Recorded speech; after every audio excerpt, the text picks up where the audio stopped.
Saudari-saudara yang terkasih di dalam Tuhan Yesus, marilah kita berdoa. Dalam nama Bapa dan Putra dan Roh Kudus. Amin. Bapa kami yang ada di sorga, dimuliakanlah namamu, datanglah kerajaan-Mu, dan jadilah kehendak-Mu di atas bumi seperti di dalam sorga. Berilah kami rezeki pada hari ini, dan ampunilah kesalahan kami, seperti kami pun mengampuni yang bersalah kepada kami. Dan janganlah masukkan kami ke dalam pencobaan, tetapi bebaskanlah kami dari yang jahat. Ya Roh Kudus, hadirlah saat ini untuk memimpin dan membimbing kami dalam membaca firman Tuhan Yesus dan merenungkannya, sehingga kami dapat mengerti maknanya dan dapat kami laksanakan dalam hidup kami sehari-hari di tengah masyarakat kami. Pembacaan Injil Matius pasal 22 ayat 34 sampai dengan 40.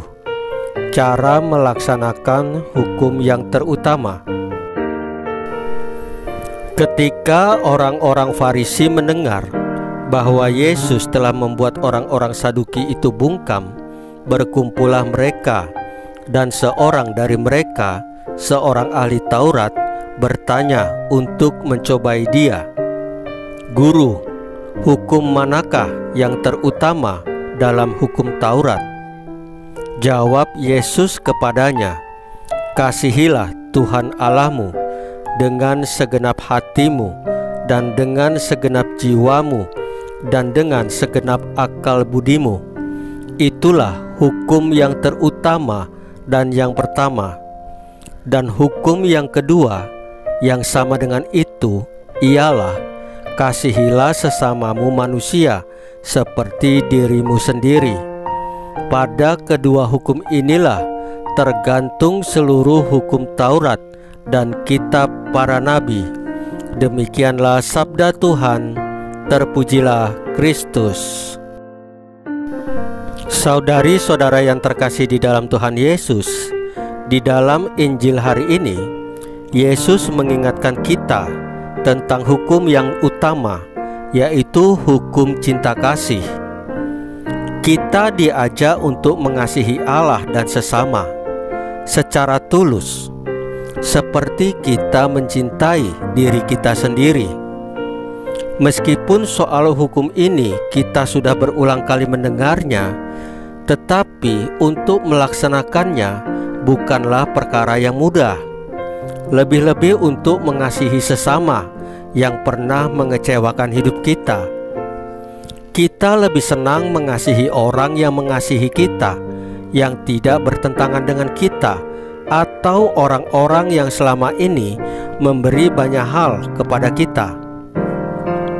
Hari ini kita diajak untuk lebih meneladan Yesus, junjungan kita yang mengasihi Bapa dan kita dengan sepenuh hati.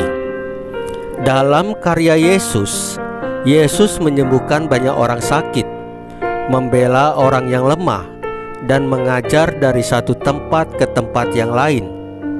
Meskipun begitu, Yesus tidak lupa untuk mengasihi Bapanya dengan cara berdoa dan menaatinya.